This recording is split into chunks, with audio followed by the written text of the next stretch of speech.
مرحبا يا أصدقائي، أنا بلوغان من قناة الترنوبيس. رجعت لكم فيديو جديد.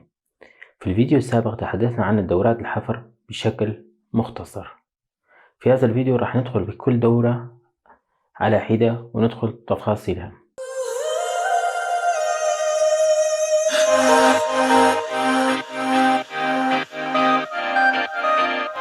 عندنا أول دورة أو أول فيديو من هذه الدورات هي G81 الدريلينج سايكل.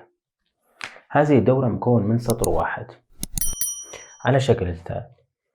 أول نقطة هي نداء الدورة وهو G81.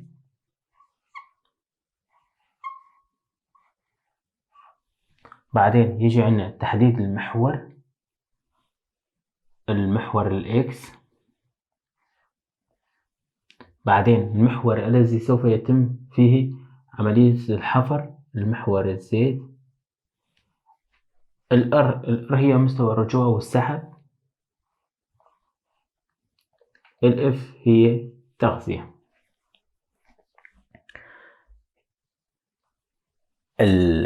الإكس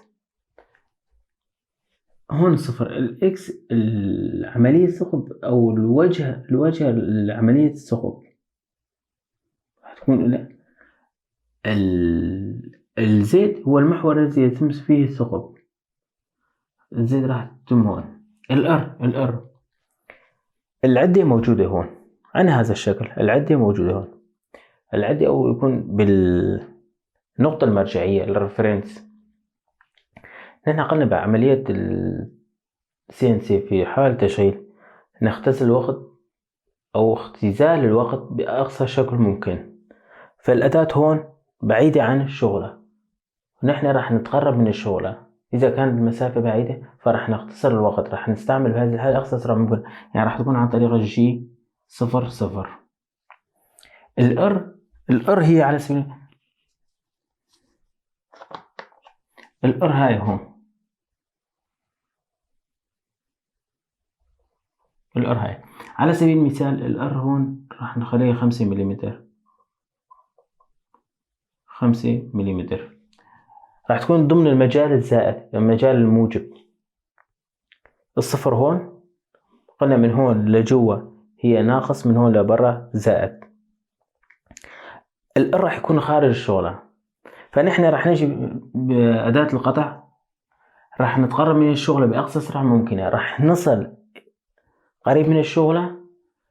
راح نتقرب هذه الحالة بسرعة أو بتغذية محددة، تجنب الاصطدام أو حدوث أي مشاكل بين العدة بين أداة القطع والشغلة.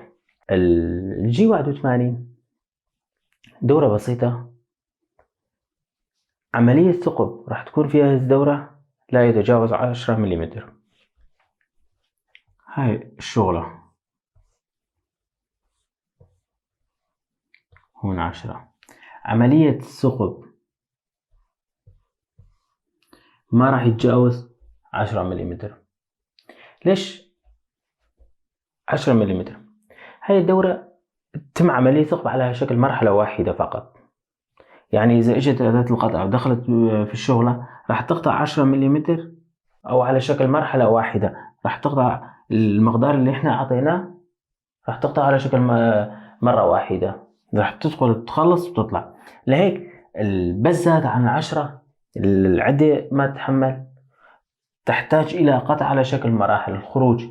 خروج الراشي إلى الخارج، دخول سائل تبريد داخل الشغلة أو داخل الثقب. فهذا بيساعد على عملية الحفر.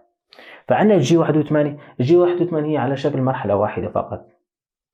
لهيك عملية ثقب في 81 ما راح يتجاوز أكثر من 10 ملم، يعني راح نستعمله أو العمق الصغير.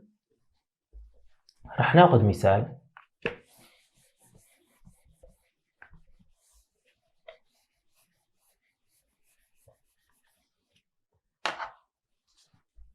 لدينا هذا الشكل.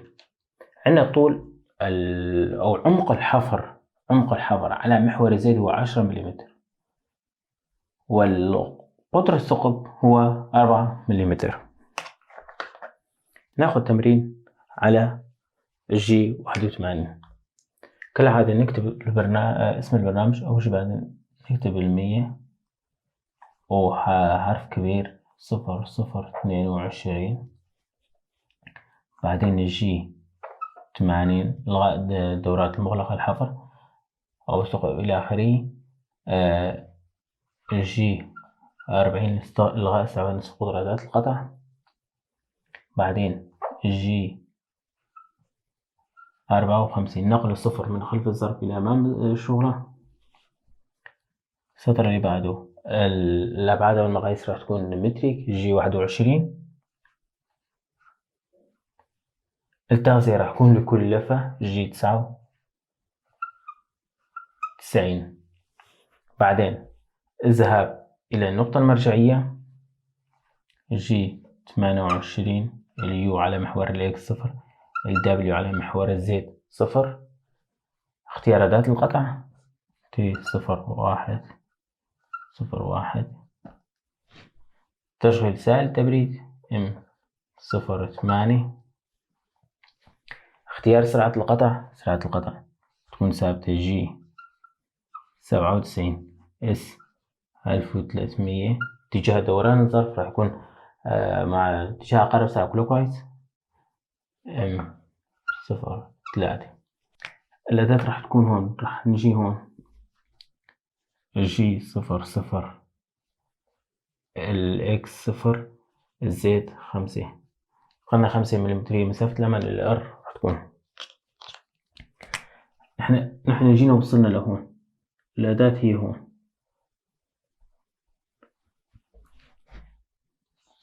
الجي 81.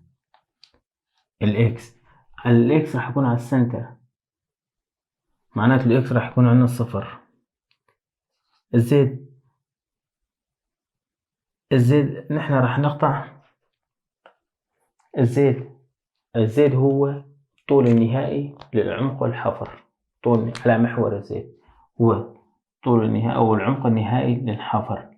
قلنا راح تكون 10 ملم، معناته زد راح يكون ناقص 10.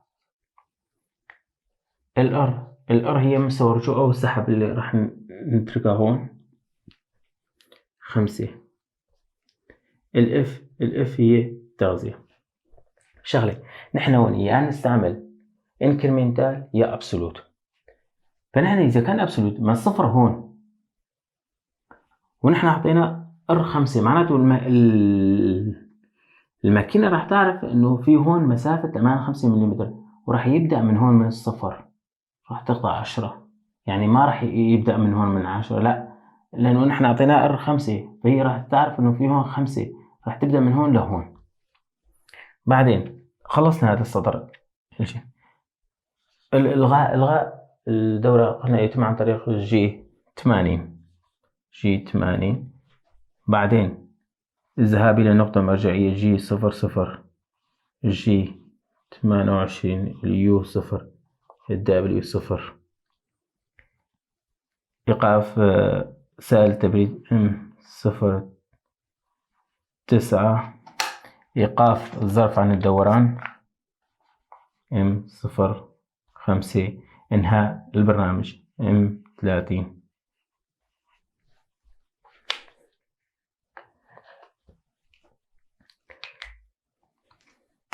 الأداة هون راح تجي لهون بأقصى سرعة ممكنة. راح تستعمل جي 00.